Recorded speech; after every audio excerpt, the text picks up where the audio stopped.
All right, since I'm probably already irritating people with whoever might be watching it anyway, my opinions and some other things, I might as well get to my religious beliefs. That's another thing, believe it or not, seem to piss everybody off about. There's this video here. It's Medhi Hassan talking to, let's see, Professor Rich. Oh, it's Richard Dawkins. Okay, that figures. I don't know if that's him or not. If it is, he's different from what I remember. Anyway, just give you the audio of it, and I'll kind of give my opinions on that. And I'm not stepping on anybody else's beliefs. I'm just telling you about my own. But here's that. Fist. For all practical purposes, yes.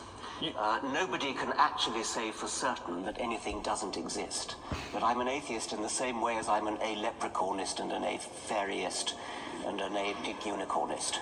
So you're not 100% sure God doesn't exist, but you're sure enough to make it practically... I'm as sure as you are sure that fairies and leprechauns don't exist. And do you see an equivalence between the idea of God and the idea of a fairy and a leprechaun? The evidence for both is equally poor. Are you... Okay. Now again, no disrespect to anybody that's an atheist. As a matter of fact, I saw a friend on Twitter, and he said that his son, fairly young son, because he's a fairly young guy himself, sort of came out as an atheist. And years ago, I would have been really upset about that. Like, it's a horrible tragedy. But for me, I see it as one of the easier ways to actually get, in a weird way, closer to God, in a manner of speaking. Because one thing that has to be appreciated about atheists and people like that is whatever good they're doing, whatever good they do, however nice they are in this life, they're doing it expressly for themselves, just because it's the right thing to do. They believe. It comes from them. They don't believe there's going to be any punishment afterwards. So all the horrible things that they don't do, aside from human punishment, they're not worried about anything in the afterlife. If they truly do not believe in anything, there's no consequences for it. So the good that they're being is real. It's very real. And they might actually find their way back to believing in something because they don't have to deal with the nonsense that you go through if you're not an atheist. You get sort of, they try to recruit you into this nonsense. You're supposed to believe this, you're supposed to do that. After a while, as an atheist, they just leave you alone. Especially if you say, let me put it this way. On one hand, there'd be some atheists that say, oh, they go at you harder. If you say a few mean things, they'll leave you alone. That's the truth, because they don't want to debate it themselves. A lot of holy rollers don't really truly believe. It's more of a propaganda thing. It's kind of like how kind of like politics. They don't really have a real basis for how they feel. Now, for me, my core beliefs is I believe in spirits and souls and the afterlife and all that. And I believe in some variation of a creator. Now, he tries to act like that's completely illogical. Here's how it's not illogical. All you got to do is look around you. It's purest logic. I believe in that because, and again, it's terrifying what an atheist believes. To think this is it. To think it's at some point you just stop talking, stop blinking, stop breathing, and then you're done forever. That's it. That's all of you that ever existed. I'm assuming that's what a lot of them believe. There might be some variation of that too. There's variations, no matter how specific you get as far as religion and things like that go, there's always going to be some difference of opinion, variation, things like that. So there probably is there too. But to me, it's the most logical thing. It's the most logical thing. If you look at how much stuff that's going on right now. You just look around, go around in town, go down the road, whatever. Look at all the stuff that's been created. It didn't create itself. It's been created. So it's kind of like a like father, like son sort of thing. And you look at how a lot of people with any sort of power are, they become basically like malicious gods, in a manner of speaking. You know, you could argue that with the wealthy people, dictators and people like that. They're kind of like a mockery of a vicious, angry God.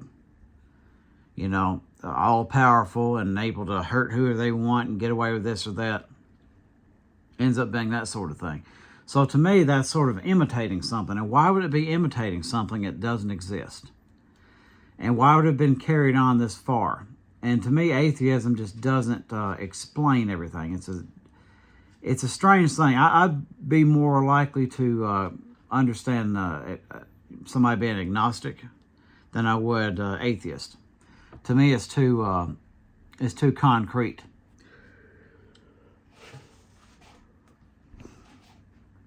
So, you know, that's my feelings on that. I didn't used to, again, when about the kid of a friend on Twitter, that's actually a positive thing, in my opinion. And I say this as a believer. Now, as far as what I believe, it's not the orthodox thing. It's not. I think, in my opinion, you might still sort of call me a Christian, but I don't 100% know about that anymore. But I believe in God.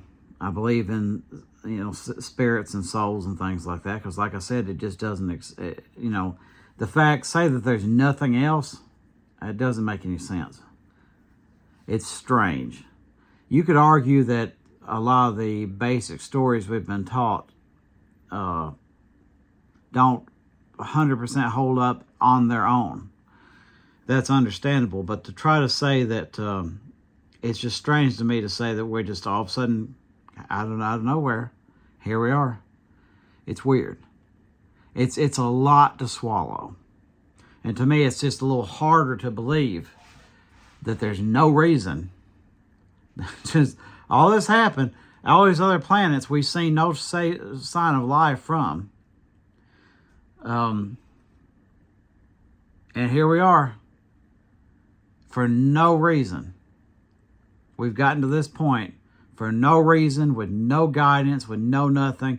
And once we stop breathing, that's it. We don't exist on any other plane, nothing like that. It means every person that thought they saw a ghost is a liar.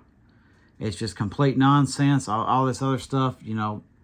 It's funny to me, too, on a side note, how you have religious people and non-religious people talk down on astrology. That's a strange thing. To me, neither one of them makes sense to talk down on that. A lot of people pitching astrology, that's understandable, because a lot of them are full of crap.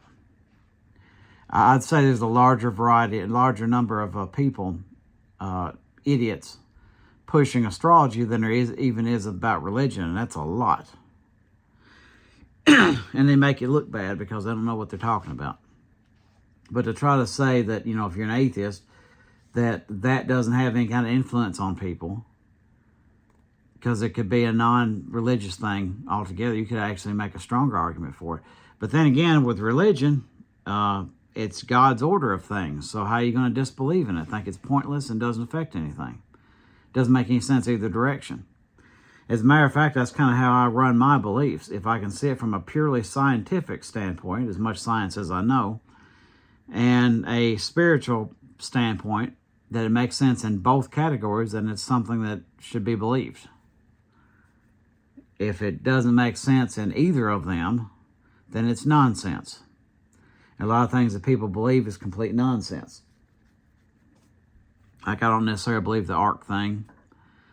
That's a little far-fetched. There's a lot of things that it's a lot easier to believe that somebody put some things in there. I mean, if you look at the history of the Bible, that's kind of pretty obvious that that's what happened. It's been manipulated a little bit. So you kind of have to go on your own instincts with it and go from there. But again, I don't understand atheism. I'm not attacking it. Because honestly, I've gotten along with, let me put it this way, I'm on several singles ads. I've been on a lot of them. I'm more worried it does worry me if I see that they're an atheist, because that's a very concrete denial thing, and I've seen a lot of them be as aggressive, mainly because they've been kicked around so much that when they're an atheist, they turn into like what I call an unholy roller. So in other words, they're just almost as oppressive as the holy rollers, but only about atheism. So it does worry me a little bit, but the churchy stuff, it immediately worries me and puts me off. These are people that seem to believe enjoying anything in life is a sin. And it's just unsettling. And also, they seem to, a lot of them seem to not really have any morals. I mean, you think about it with the whole forgiveness thing they try to argue, selectively, of course. You can do anything. Anything you want to do.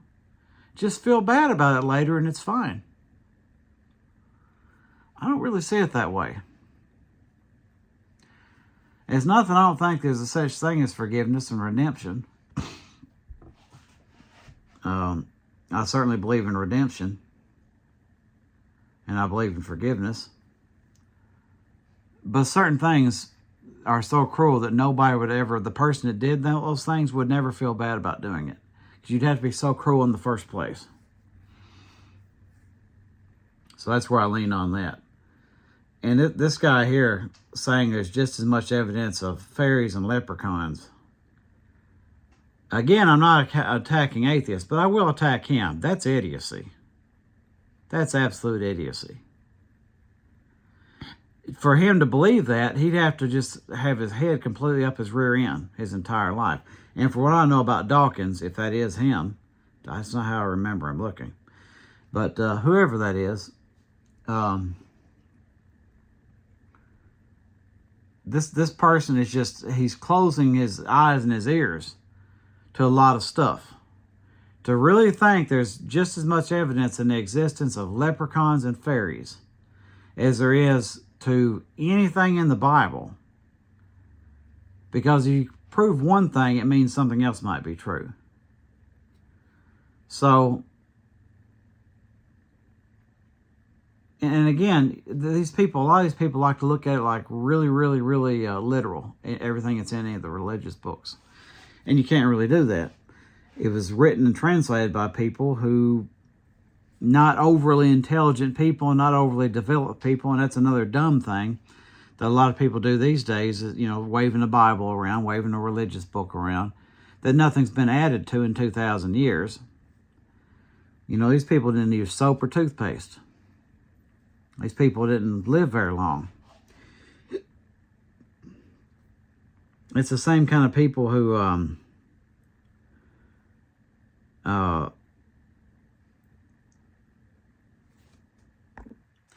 lost my train of thought there. It's the same kind of people who wave around the Constitution. This is not what our forefathers did, this is that. Our forefathers were not good people in this country. Our forefathers wouldn't have wanted people of color to vote. They wouldn't have wanted Native Americans to be alive. They wouldn't have wanted women to vote or own property. I mean, how far are we going to go with this forefathers nonsense? So again, you got to be consistent. You have to wonder about that with the Bible or any religious text. To think all that ever needed to be said happened way long time ago, and that's it. You can't add to it, you can't take away, never mind the fact things have already been added to and taken away. So it's a delicate thing. I think I pose the same issue with people who argue religion or non-religion as I do people who vote Republican and Democrat. Because I'm not what they want me to be. They want me to be concrete, this other thing. And they got their little talking points against that. And when they find out that's not what I am, it completely messes their whole script up. But anyway, that's just kind of my scattered sort of take on religion and things like that, what I believe at this point. I still pray a lot. I don't know where my faith lies at this point. I've had too many difficult... if you believe in a higher power, it almost seems like it's been malicious towards me. Certainly has towards a lot of people. You can make that same argument. So I don't know what I believe as far as that goes. I believe in existence for sure. And I got to hope for the best, and I pray and I hope for the best and all that. Try to be as good a person as I can be. But anyway, that's just my take on that, and sort of coming out myself as whatever title. I know everybody's got to have a title these days, don't they? Whatever sort of religion you might call me.